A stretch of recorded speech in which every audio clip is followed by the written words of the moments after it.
তারেক রহমানের প্রত্যেকটি কথার মূল্যায়ন করে প্রত্যেকটি কথা নির্দেশ হিসেবে মেনে নিয়ে আমরা মাঠে ময়দানে কাজ করছি। ধানের শীষ যার, আমরা সবাই তার, এই বক্তব্যই আমাদের এখন সবার। আমরা সবাই ঐক্যবদ্ধ থেকে কাজ করে আমরা মহেশপুর কোটচাঁদপুরের বিএনপির ঘাঁটি মহেশপুর কোটচাঁদপুর মাটি, এটা আবার আমরা প্রমাণ করে দেবো ইনশাআল্লাহ। বিসমিল্লাহির রহমানির রহিম।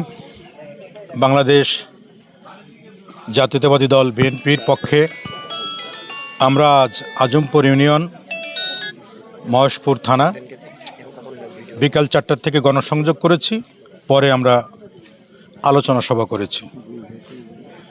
এই গণসংযোগ এবং আলোচনা সভার একটাই মেসেজ ছিল যে আগামীতে ঘোষণা করা হয়েছে 2026 সালের ফেব্রুয়ারির মাঝামাঝি জাতীয় সংসদ নির্বাচন হবে। সেই নির্বাচনে প্রচার প্রচারণার একটি অংশ হিসেবে আজকে আমরা গণসংযোগ এবং আলোচনা সভার মাধ্যমে একটি কথাই আমরা সব জায়গায় বলেছি যে আমরা সবাই একসাথে একমতে এক পথে চলব। আমাদের মহেশপুর কোটচাঁদপুর বিএনপির মধ্যে কোনো বিভেদ নাই, কোনো দ্বন্দ্ব নাই, কোনো মনোমালিন্য নাই। আমরা সবাই মিলে ভাই ভাই একসাথে কাজ করে আমাদের নেতা জনাব তারেক রহমান, তারুণ্যের অহংকার এবং দেশনেত্রী বেগম খালেদা জিয়া এবং দলের সিদ্ধান্তে এই মহেশপুর কোটচাঁদপুর যাকে নমিনেশন দিবেন তার পিছনে আমরা সবাই ঐক্যবদ্ধভাবে কাজ করে এই মহেশপুর কোটচাঁদপুরের সারা জীবনের ঐতিহ্য, মহেশপুরের মাটি, কোটচাঁদপুরের মাটি বিএনপির ঘাঁটি, ঝিনাইদহের মাটি বিএনপির ঘাঁটি, এটি আবার আমরা প্রমাণ করার জন্য এক প্রতিজ্ঞাবদ্ধ।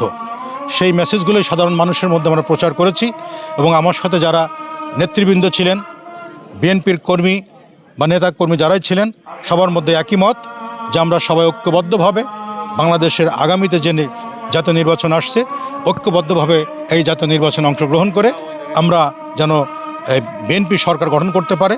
আগামী গণতান্ত্রিক প্রক্রিয়ার মাধ্যমে সুস্থ সুন্দর একটি বাংলাদেশ গড়ার স্বপ্ন যেটা দেখেছি, যে প্রত্যেকটা মানুষের ভোট এবং ভাতের অধিকার, বাসায় নির্বিঘ্নে সুন্দরভাবে তার জীবনযাপন করা এবং সব কিছুতে যেন সুস্থ সুন্দরভাবে গণতান্ত্রিক চর্চা অব্যাহত থাকে, সে আলোকে আমরা কাজ করছি।